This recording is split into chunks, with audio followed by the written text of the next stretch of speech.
witamy Państwa bardzo serdecznie. Witam Dzisiaj również. moim gościem jest Sławomir Rosowski, aktor, przyszły edukator, urodzony w Bieruniu. Urodzony czy tylko Tak, wychowany? urodzony w Bieruniu, całe życie jest w Bieruniu. A czegoś więcej zaraz się dowiemy. Panie Sławku, ja mam jedno przede wszystkim pytanie, no bo właściwie spotykamy się tu nie tylko dlatego, ale przede wszystkim dlatego, że gadają panu Helmut. Ja od jakiegoś czasu. Jak to się stało, że stał się pan Helmutem? Kim jest w ogóle Helmut?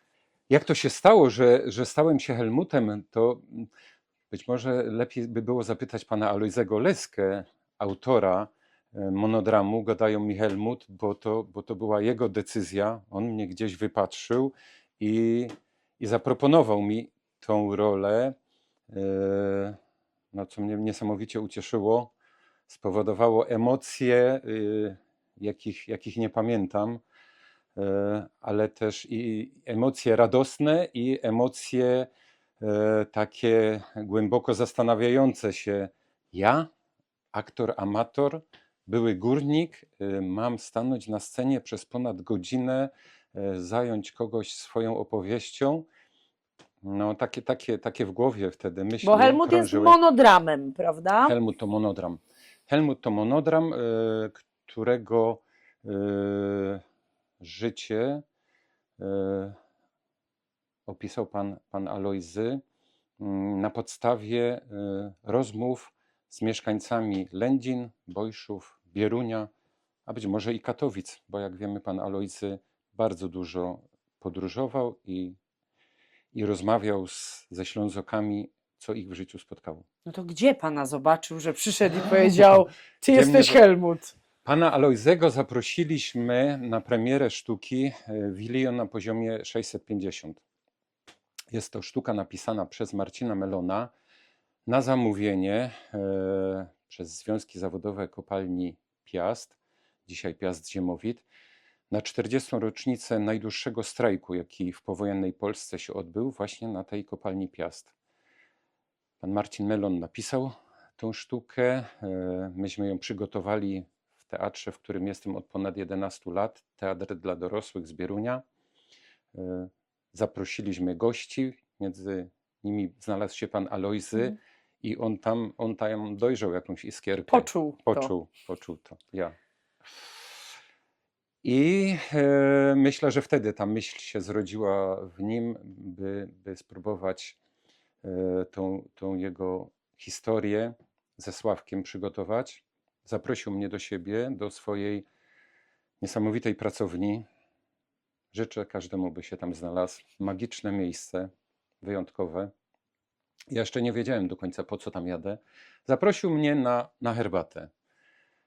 I przy tej herbacie przedstawił swój plan, który, jak wspomniałem wcześniej, bardzo mnie ucieszył, ale też wzbudził lęk. Lęk przed odpowiedzialnością. Jesteśmy w tej jesteśmy pracowni. w tej magicznej pracowni w Bojszowach u pana Alojzego. No i słyszę jego propozycję, jego plan, z którego bardzo się ucieszyłem. Pan Alojzy widział, że Sławek ma lęk w oczach, bo pewno i to było widoczne. I mówi: Sławku, weź do domu ten scenariusz, zapoznaj się z nim bliżej i przyjedź za kilka dni do mnie i wtedy mi odpowiesz, czy tak, czy nie. Czy tak, czy nie. No, oczywiście. Ale pan już wiedział. Ja myślę, że jak pan brał ten scenariusz, to pan już wiedział, że tak. No ja wiedziałem, że złapałem Pana Boga za nogi. Oczywiście, że to wiedziałem. I tylko nie wiedziałem, czy podołam. A to nie jest farsa, to nie jest coś lekkiego. To jest życie Górnoślązaków i coś, co jest dla nas bardzo wartościowe. Do domu szybciutko, prawie zgodnie z przepisami. No, usiadłem w fotelu i jak zacząłem się wczytywać, to tak, wiedziałem, że na pewno spróbuję, że serce temu też całe moje dam, bo wczytałem się w historię również mojej rodziny. Okazało się, że to opowiadanie mówi również o mojej mamie, sierocie, wojennej, o moim dziadku, którego nigdy nie poznałem, który w 1944 w listopadzie, podobnie jak bohater monodramu, ostatni raz był w domu. I mówię, no Sławku, próbuj, a życie pokaże, czy podołasz.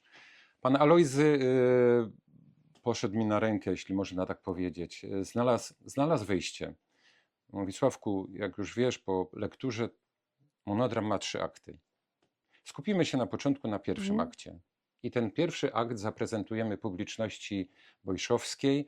Jeśli ta publiczność kupi to, jeśli ty będziesz wiedział, że spełniasz własne oczekiwania i publiczności, to będziemy robić dalej. No i tak się stało.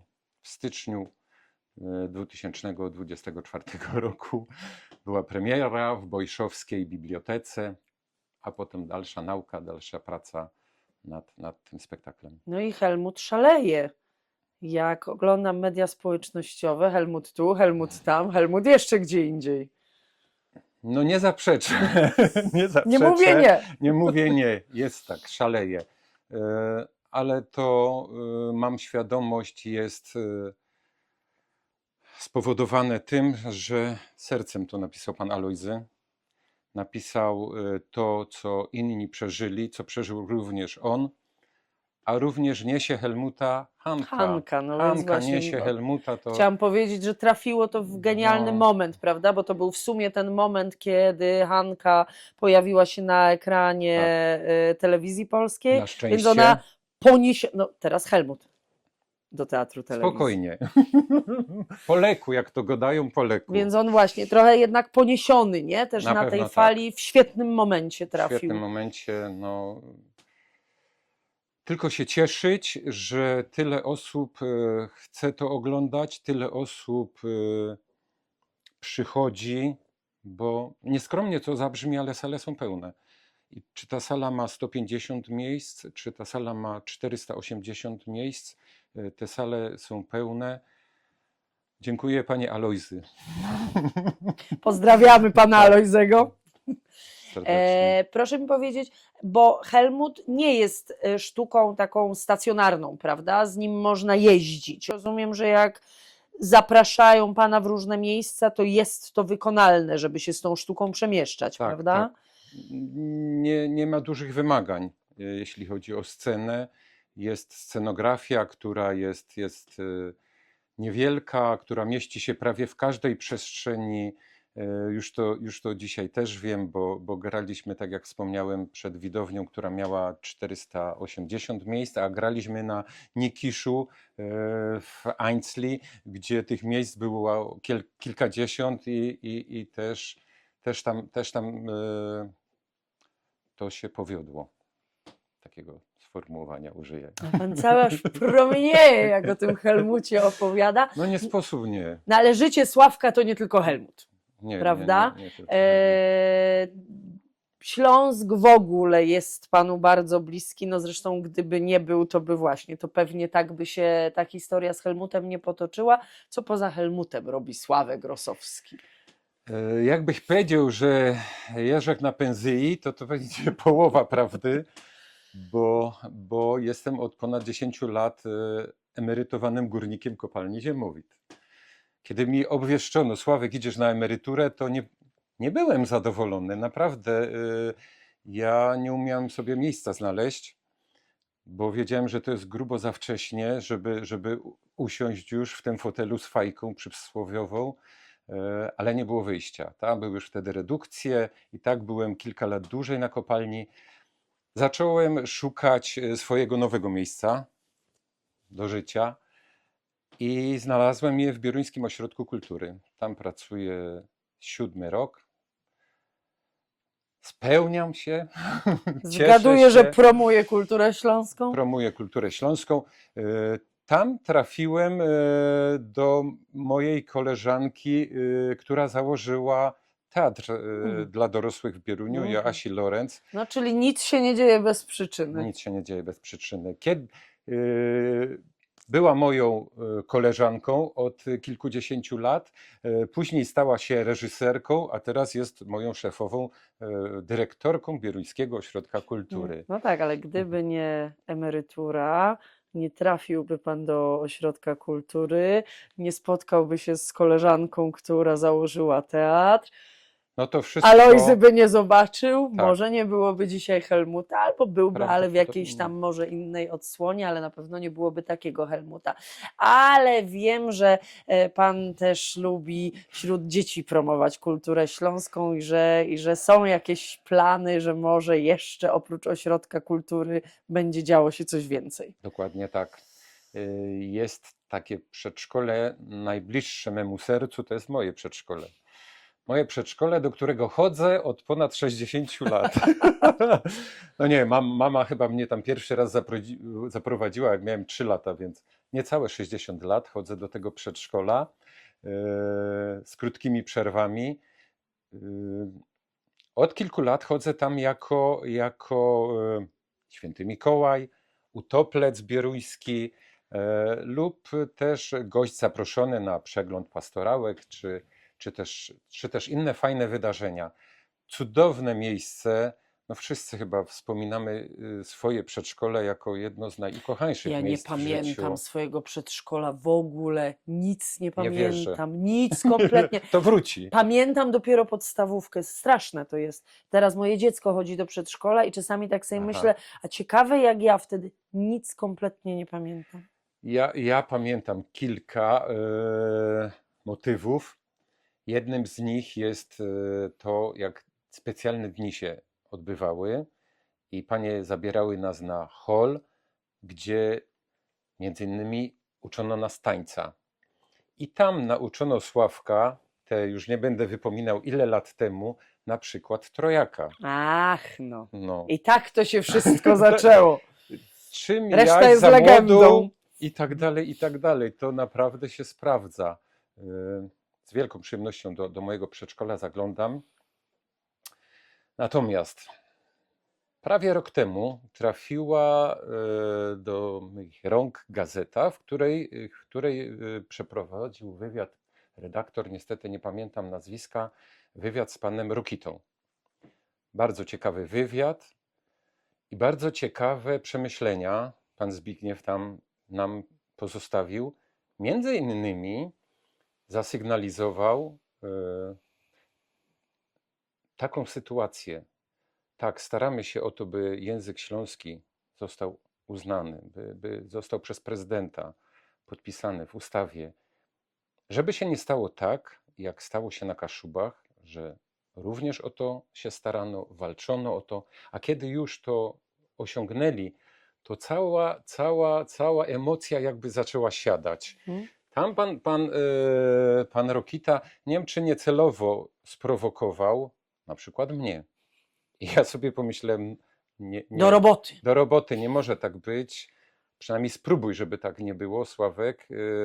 Jeśli masz jakieś tam talenta, ponoć chęci masz, jak sobie sam mówisz, że masz dużo chęci, to spróbuj coś zrobić, żeby tak się nie stało. No i od razu przyszło na myśl moje przedszkole, by z tymi dzieciakami, które uwielbiam, właśnie tą edukację rozpocząć. Ale chcieć to nie jest do końca tak, że móc. Jeszcze trzeba mieć ku temu odpowiednią wiedzę, zasób materiałów.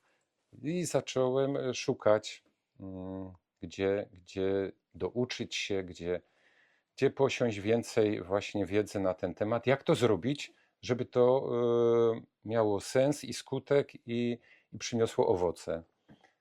No i tak trafiłem Na Uniwersytet na Śląski, Uniwersytet Śląski. na którym się znajdujemy Tak. zresztą w tej chwili.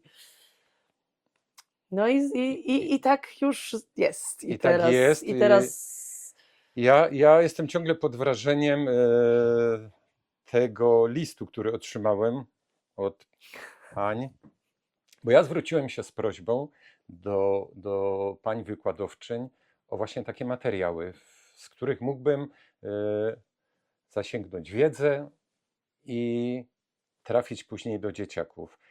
I nie spodziewałem się, że ktoś mi zaproponuje, żebym stał się studentem takim pełnoprawnym, można by rzec. No to, to, to po tym tąpnięciu w pracowni u pana Alojzego i usłyszeniu, że To było Sławku, drugie. to było drugie Jest tąpnięcie. No cudownie. ale jak przystało na górnika, no powinien być z tąpnięciami w miarę Oswojony. oswojony, więc przeżyłem i jestem tutaj dzisiaj. A zapytam z ciekawości, bo jak kiedy rozmawia się o edukacji regionalnej, kiedy mówimy właśnie dużo o tym, jak teraz kształcić dzieci, prawda, żeby to one jakby niosły na barkach tę tożsamość regionalną, co trafia do dzieci według Pana? Z czym trzeba iść do przedszkola, żeby dzieci zajarały się, potocznie mówiąc, śląskiem i językiem śląskim? Pyta mnie fachowiec. I odpowiedz No, teraz dobrze, jestem. Sławku. Co?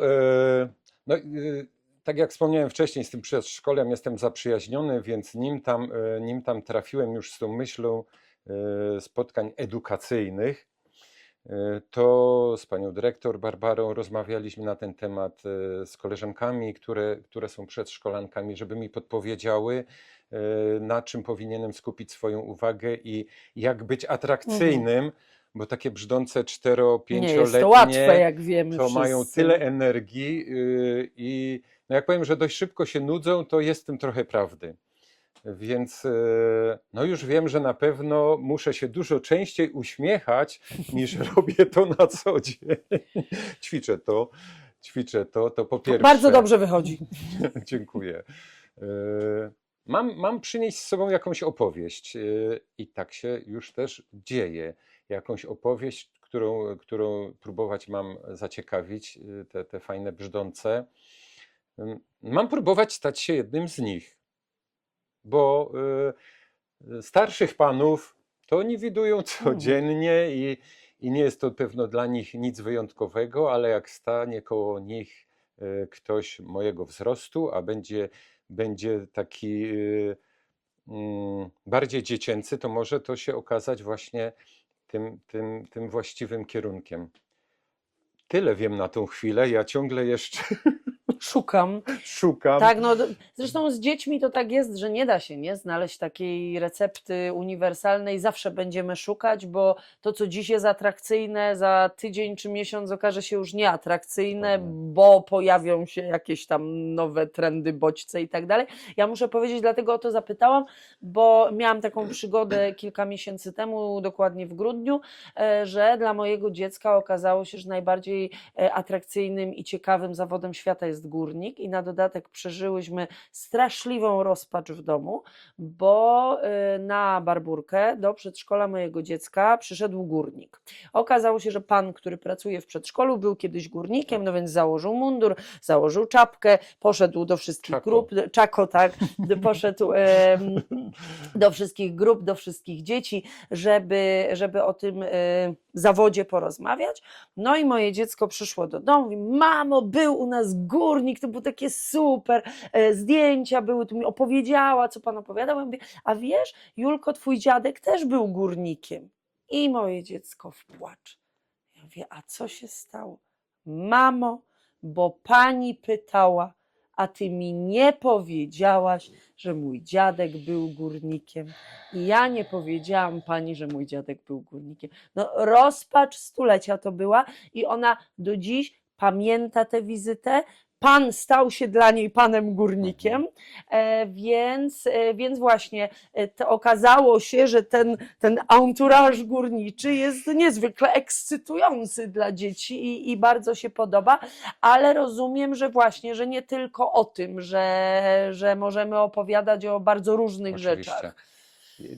Na razie jeszcze ta myśl, by przyjść jako górnik do przedszkola, jeszcze mnie nie zaświtała.